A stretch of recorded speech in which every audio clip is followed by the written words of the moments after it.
Forget the deep sea. Forget the sunken legends. What if Atlantis never sank, but simply dried out? Turn your gaze to the Sahara Desert. There, a colossal eye has stared into space for over 10,000 years. This is not myth. It is geology's alibi. Today, we will unravel the lost ancient city. Welcome to the truth. The Eye of the Sahara, Atlantis. Chapter 1. An impossible coincidence.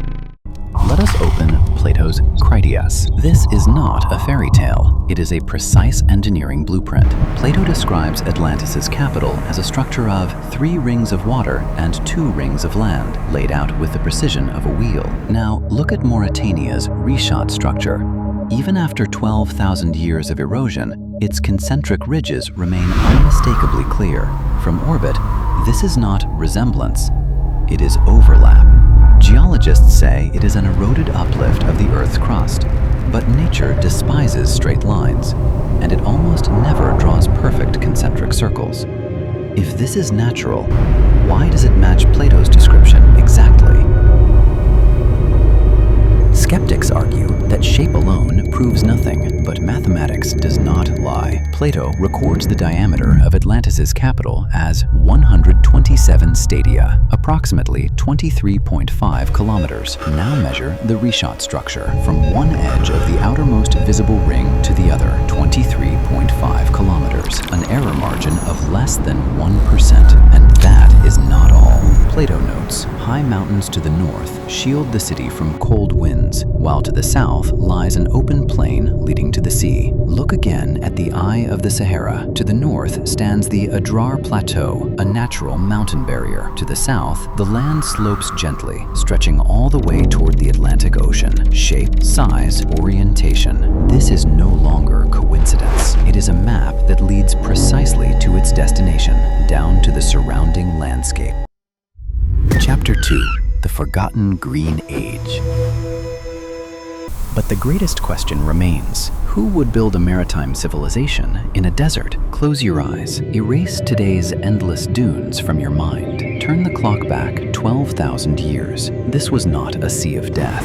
It was a crater of life. Paleoclimatologists call it the African humid period.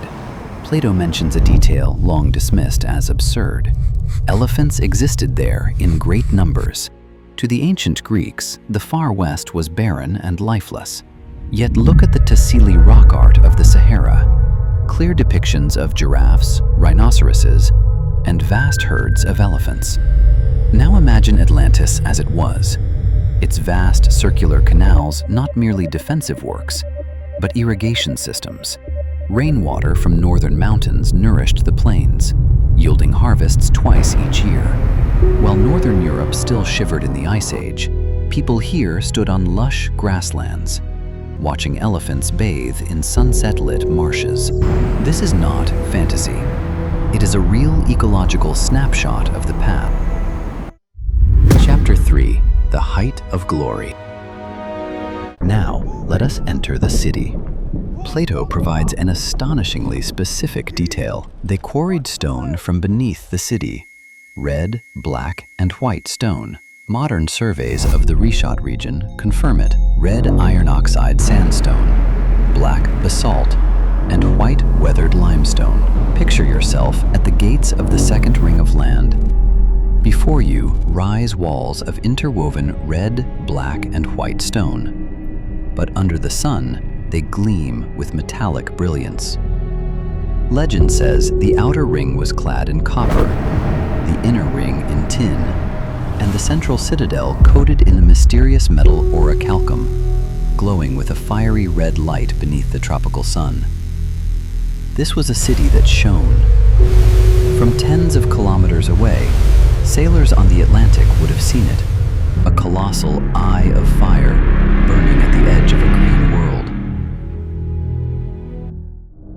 Beneath this metallic radiance stood a highly advanced society. They harnessed hot and cold springs on the central island to build lavish public baths. Their harbors brimmed with triremes from across the known world, unloading copper and timber. But this was also a martial and disciplined civilization. When night fell, Torches illuminated a sacred pillar of orichalcum, engraved with laws. Kings sacrificed bulls atop the pillar, letting blood flow over the metal inscriptions. They then drank wine mixed with the bull's blood, swearing obedience to ancient laws. Sound familiar? This ritual mirrors the bull-leaping traditions of the Minoan civilization. Perhaps Crete was not the origin, but a colony founded by Atlantean survivors. They revered the sea. They revered power, yet they never imagined that their final judge would not be the ocean's fury, but the shifting of the earth itself.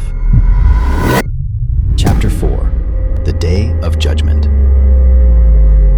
So, when did it all end? Plato states that Atlantis was destroyed around 9,600 BCE, approximately 11,600 years ago.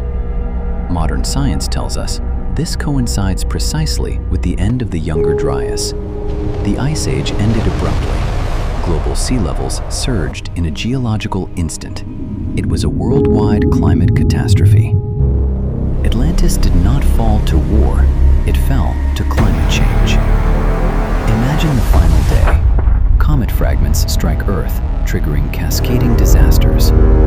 Atlantic waters rise like a wall, surging past the coastline and flooding the low-lying Sahara.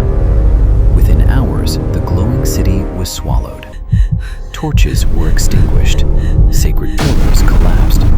The lights of civilization vanished overnight.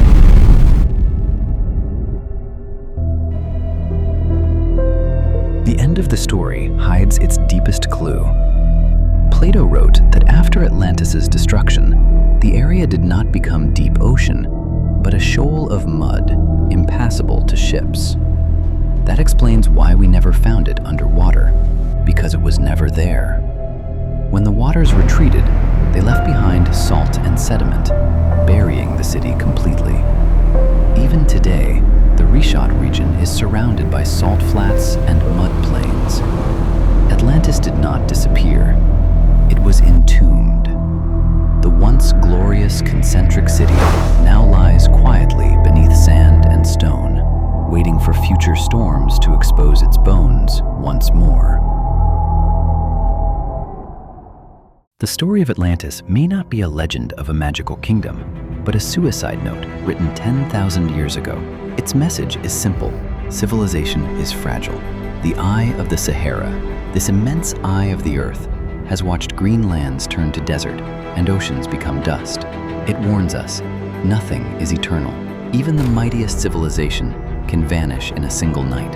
If Atlantis could be forgotten for 10,000 years, what about us? I am Omni Luma. Thank you for watching. Subscribe, and in the next episode, we will continue decoding the lost code